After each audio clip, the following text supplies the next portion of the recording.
हरे कृष्णा। तो आप सभी का स्वागत है। सभी लोग, तो आज जो है बहुत विशेष दिन है। क्या आज विशेष बात क्या है? तो लड्डू गोपाल का आज चौथा फोर्थ जन्मदिन है, फोर्थ बर्थडे है, फोर्थ पाठोत्सव है। तो बहुत अच्छा बात है कि हमें जन्मदिन सबका बनाते हैं, पर भगवान का भी जन्मदिन हमें बनाना चाहिए। तो भगवान कृष्ण गीता में कहते हैं कि भगवान का जो जन्म है वो क्या है? दिव्य है। जन्म कर्म च में दिव्यम। और भगवान जन्म क्यों लेते हैं? वैसे तो भगवान जन्म तो नहीं लेते, भगवान क्या करते हैं? हाँ, प्रकट होते हैं ना। क्या होता है? प्रकट होए गोपाला, होए प्रकट, हाँ भय प्रकट। तो भगवान जो है वो का जन्म नहीं होता, भगवान क्या होता है? प्रकट होते हैं। जैसे सभी लोग फोन थोड़ा साइलेंट कर लें, थोड़ा सा एकाग्र होकर। और भगवान जो है क्या होते हैं? सबसे पहले जन्म नहीं होता, क्या होता है? हाँ, प्रकट होते हैं। ये कॉन्सेप्ट पहले क्लियर होना चाहिए। जैसे सूरज उगता है तो सूरज के बारे में बताते हैं कि सूरज का जन्म होता है, सूरज प्रकट होता है। हाँ, ऐसा तो नहीं कि आज सूरज पैदा हो गया कल फिर पैदा होगा। सूरज ना पैदा नहीं हुआ। जैसे कोई लोग बोलने क्या रहे, भगवान के भी तो माँ बाप हैं, वो भी तो हमारे जैसे हैं। जैसे सूरज का जन्म कहां से हो रहा है? पूरब से। तो क्या पूरब उसके माता पिता हो गए? वहां से वो प्रकट हो रहे हैं। अगर नंद और यशोदा ने जन्म दिया उनको, या देवकी और वसुदेव ने उनको जन्म दिया है, तो वो वैसे उनके माता पिता नहीं हुए, वो वहां से प्रकट हुए हैं। ऐसा नहीं कि हमारे जैसे ही हैं। तो एक तो हमें एक और कॉन्सेप्ट सीखना है कि बहुत से लोग जो भगवान को मानव ही मानते हैं। तो सबसे पहले भक्ति में अगर किसी को समझना है तो भगवान को, इसे बोलते हैं ना, भगवान राम आए तो मर्यादा में आए।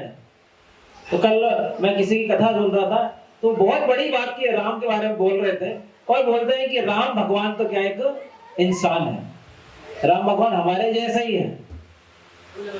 तो सबसे पहले तो हमें गीता, भागवत, रामायण समझनी है।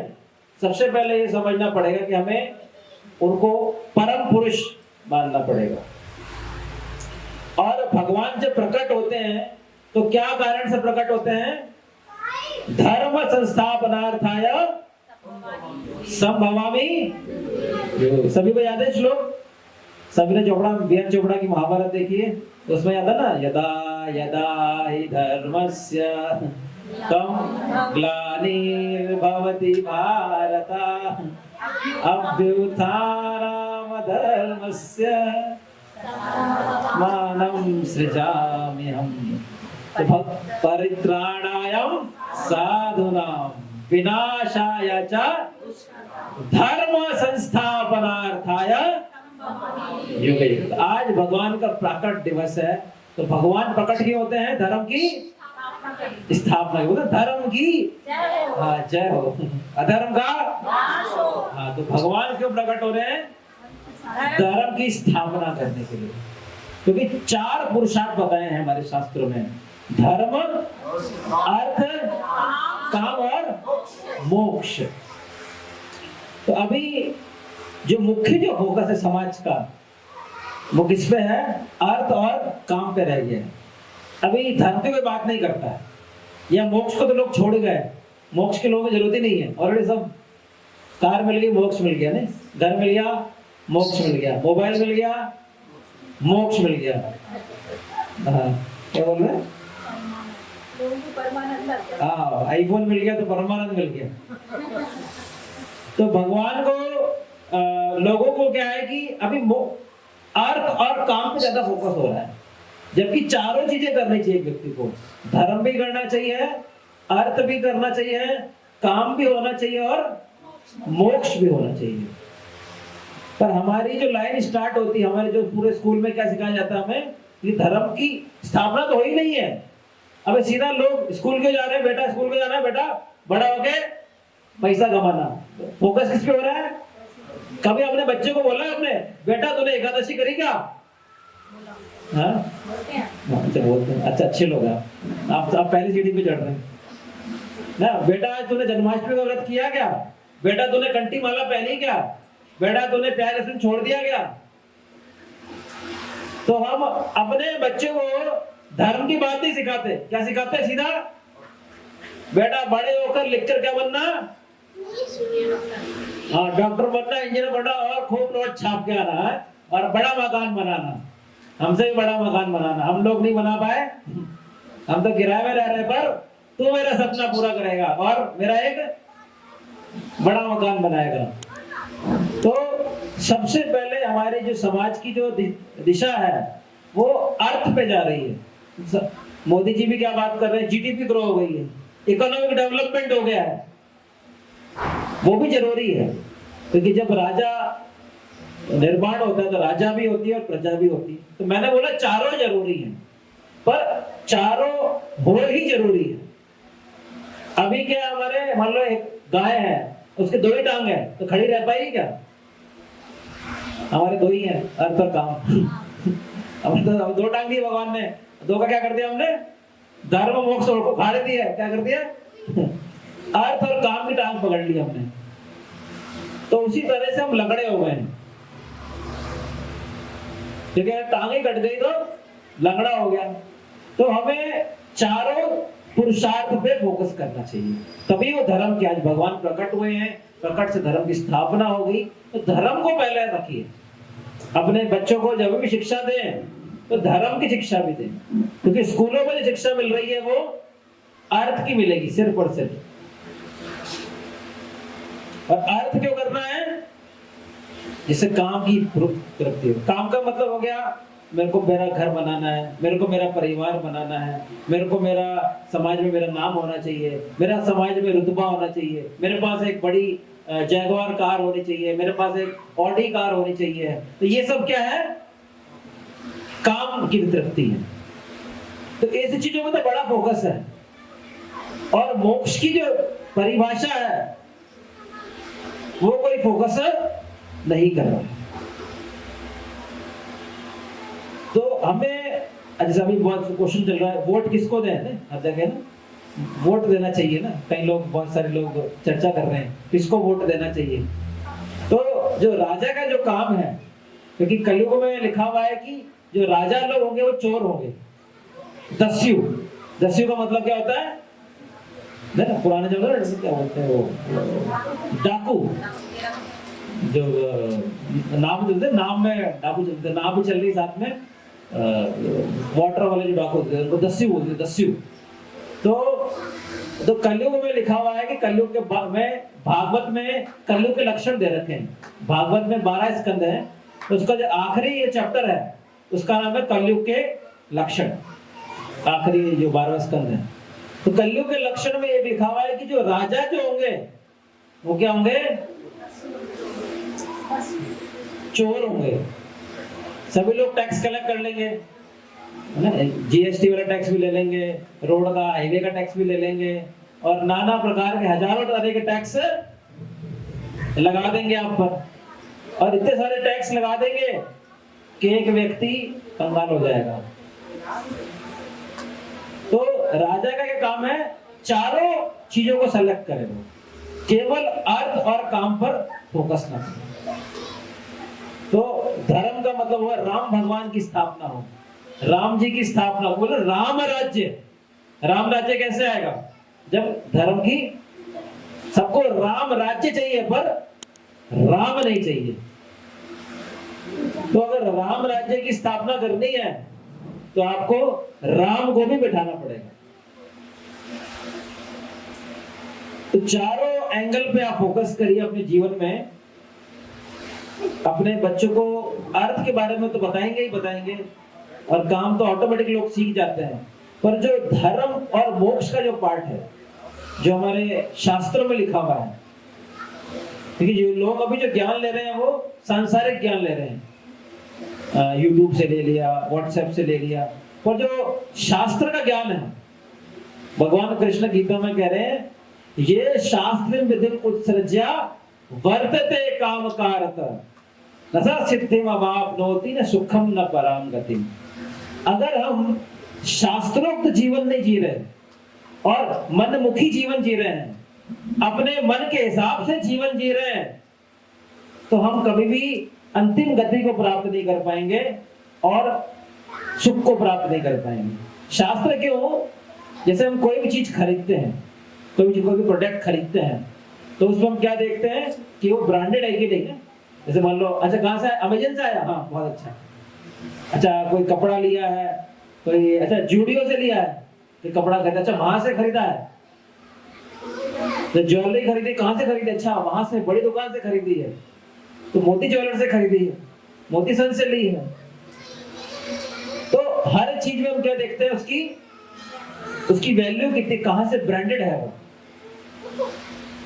उसी तरह से हमें जो भी भक्ति करनी है वो शास्त्र के हिसाब से करनी है।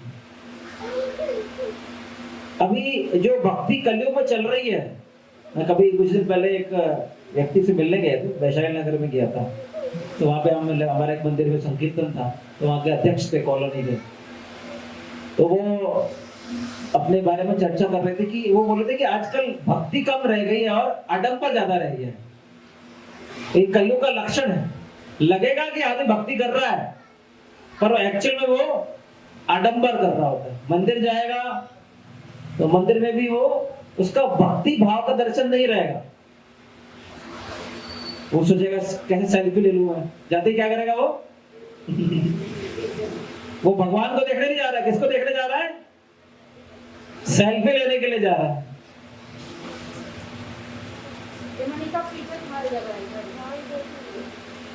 तो हमें जो भक्ति जो है वो तत्व भक्ति करनी है।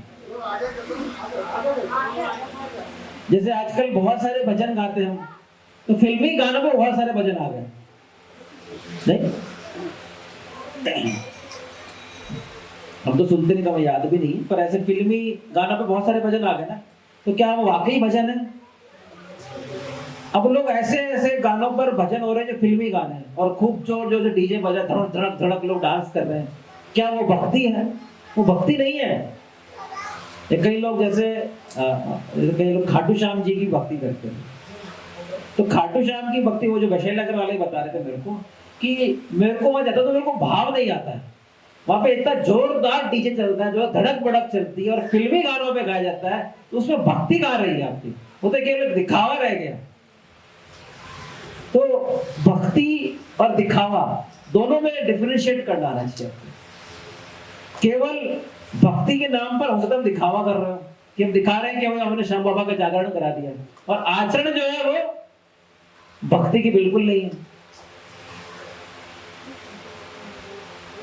तो हमें शुद्ध भक्ति का प्रयास करें आप, क्योंकि प्रभुपाद जी, जैसे मैंने कथा के शुरू में बताया था जब मैं यहाँ पे बैठा था, कि प्रभुपाद जी का जो मूवमेंट था, जो शुद्ध भक्ति या फिर जैसे अनन्य भक्ति का जो टॉपिक जो चंद्रशेखर जी डिस्कस करते हैं, कि शुद्ध भक्ति पर अगर हम आएंगे तो हमें वाकई कृष्ण को प्राप्त कर पाएंगे।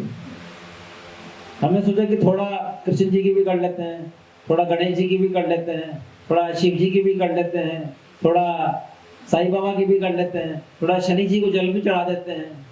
तो थोड़ा थोड़ा थोड़ा थोड़ा करने से क्या है कि कुछ भी नहीं मिलेगा।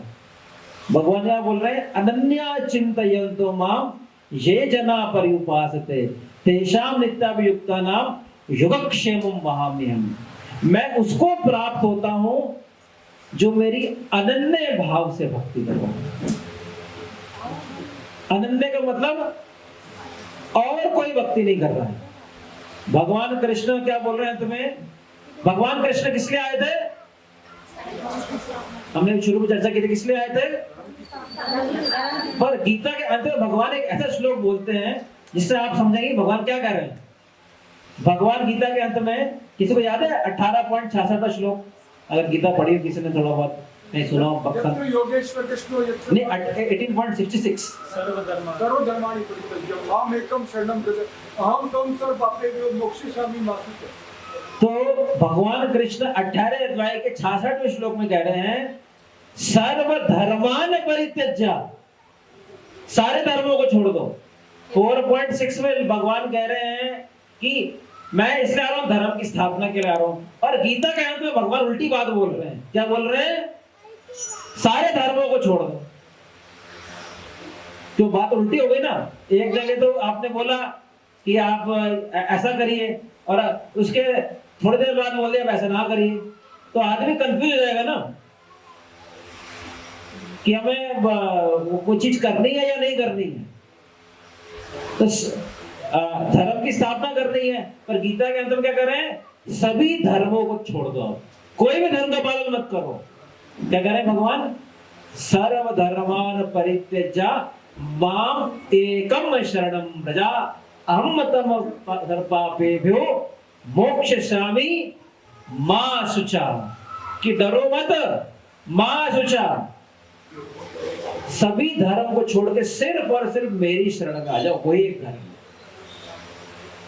धर्म का मतलब ये नहीं है कि गुरुदेव प्रभुपाद जी बोलते हैं कि हम झंडा लेके निकल गए, सनातन हम हिंदू हैं, हम हिंदू हैं तो हम धर्म का पालन कर रहे हैं। नहीं, भगवान बोले जब तक आप कृष्णा कॉन्शियसनेस में नहीं आएंगे, कृष्ण की चेतना में नहीं आएंगे, तब तक आप वास्तविक धर्म का पालन नहीं करेंगे। तो माम एकम, भगवान ये भी नहीं बोल रहा कि गणेश जी को भी चले जाओ, शिव जी को भी कर लो, दुर्गा जी को भी कर लो। क्या बोल रहे हैं? माम एकम, सिर्फ और सिर्फ मेरे को शरणम व्रजा, तो मैं सारे पाप माफ करूं। ऐसा नहीं कि थोड़ी इनकी भी कर ली, थोड़ी इनकी भी कर ली, थोड़ी इनकी भी कर ली, तो भगवान सारे पाप माफ नहीं करेंगे। बोला जो में से मेरी शरण में आएगा, अहम तम सर्व पापेभ्यो, उसके सारे पाप मैं हटाऊंगा, और मां शुचा, तुम डरो मत। ये भगवान का मैसेज है। सबसे पहले तो आडंबर वाली भक्ति ना करें, समाज में दिखाने वाली,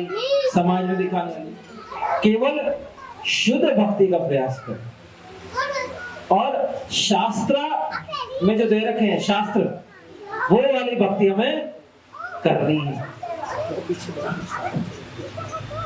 जैसे महाभारत में छोटा सा वृत्तांत आता है, जब युद्ध की घोषणा हो जाती है कि अब युद्ध जो है वो डिक्लेयर हो गया है, युद्ध जो है वो फाइनल है, तो भगवान कृष्ण से पूछते हैं कि आप कौन से पक्ष से लड़ेंगे, कौन से पक्ष में आप युद्ध करेंगे। तो बोले कि दोनों ही आपके सगे संबंधी हैं, पांडव भी आपके सगे संबंधी हैं और कौरव भी आपके सगे संबंधी हैं।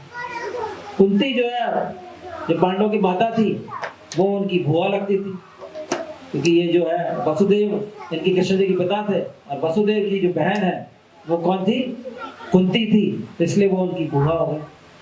और ऐसे ही उनका कनेक्शन जो है दुर्योधन की पार्टी से भी था, क्योंकि दुर्योधन जो था, दुर्योधन की जो पुत्री थी, उसकी जो विवाह है कृष्ण भगवान के बेटे से होती है। क्या नाम होता है? सांब से विवाह होता है। तो उस तरह से कृष्ण और दुर्योधन जो है ससुर दामाद हो गए। ससुर दामाद मतलब समधी हो गए, समधिन हो गए, और वो उनकी रिलेशनशिप में हो गए। तो दोनों ही संबंध आपसे जुड़े हुए हैं, तो आप कौन से पक्ष से युद्ध लड़ेंगे, ये प्रश्न उठता है। तो बोलते हैं कि जो मेरे पास द्वारिका में सबसे पहले सपोर्ट मांगने आएगा, मैं उसको सपोर्ट करूंगा। अच्छी बात है। तो उधर से दुर्योधन जाते हैं हस्तिनापुर से, और इंद्रप्रस्थ का पक्ष लेते हुए अर्जुन को भेजते हैं। दोनों अपना अपना रथ लेके पहुंचते हैं, और दोनों रथ लेने के बाद जो है दोनों पहुंचते हैं। तो दुर्योधन पहले पहुंच जाता है। तो दुर्योधन पहले पहुंचने के बाद जो है कृष्ण भगवान के कहां बैठ जाता है?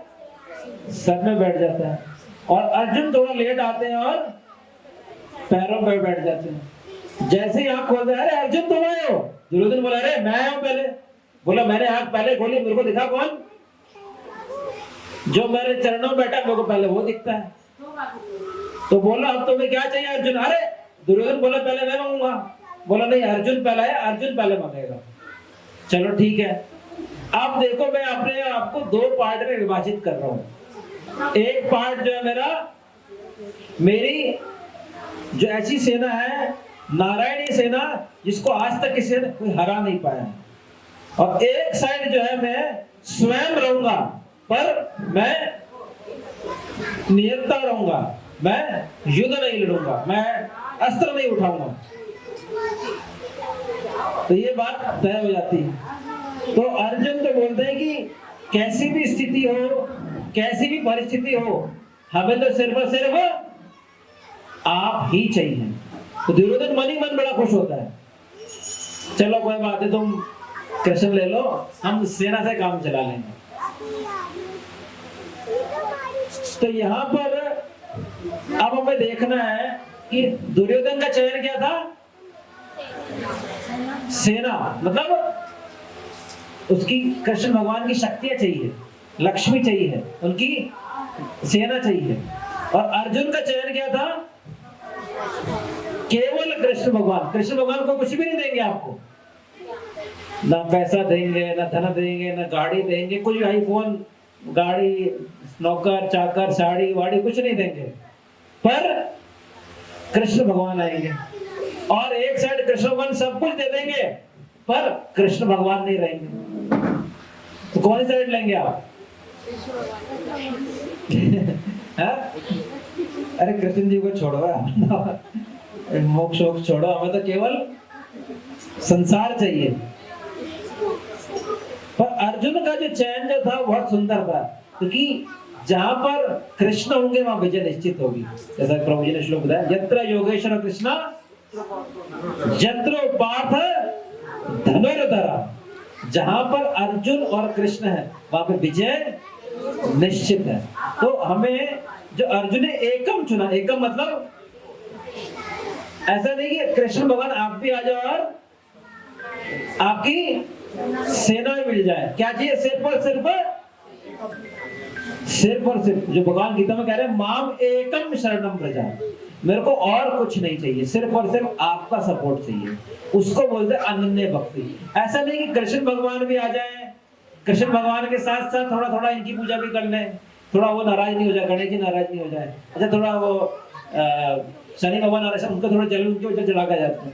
भगवान कृष्ण क्या चाह रहे हैं गीता में? सिर्फ और सिर्फ जो मेरी भक्ति करेगा वो मेरे तक आएगा।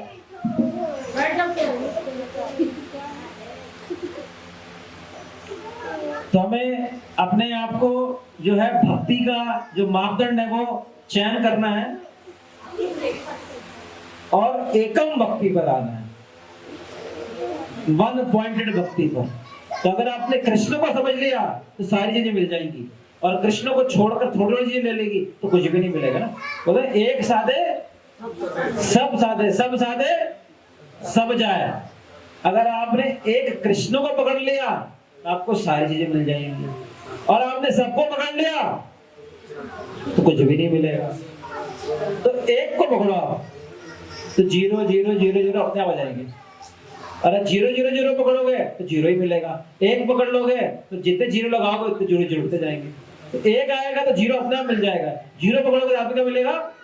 0। और एक पकड़ोगे तो बहुत कुछ मिल जाएगा। एक आगे 1 0 लगाओगे 10 हो जाएगा, 1 0 और लगाओगे तो 100 हो जाएगा, 1 0 लगाओगे तो लाख हो जाएगा। ऐसा करके जितने 0 लगाओगे ऐड हो जाएगा। तो 0 कोई बुरी बात नहीं है, पर एक को पकड़ा रखो। वो एक क्या है कलयुग में? हरे कृष्णा कृष्णा कृष्णा कृष्णा हरे राम राम राम। तो आपको इस एक को पकड़ लो आपस, तो आपको सब कुछ मिल जाएगा। और आपने सब कुछ पकड़ लिया तो कुछ भी नहीं मिलेगा। तो यही शास्त्रों का अनुमोदन है कि अनन्य भक्ति, एकम भक्ति पर आप जो है थोड़ा फोकस करें। तो आइए हम सब जो है हरि नाम की एक माला जप करते हैं। कि कलयुग जो है बोलते हैं, कलयुग केवल नाम आधार।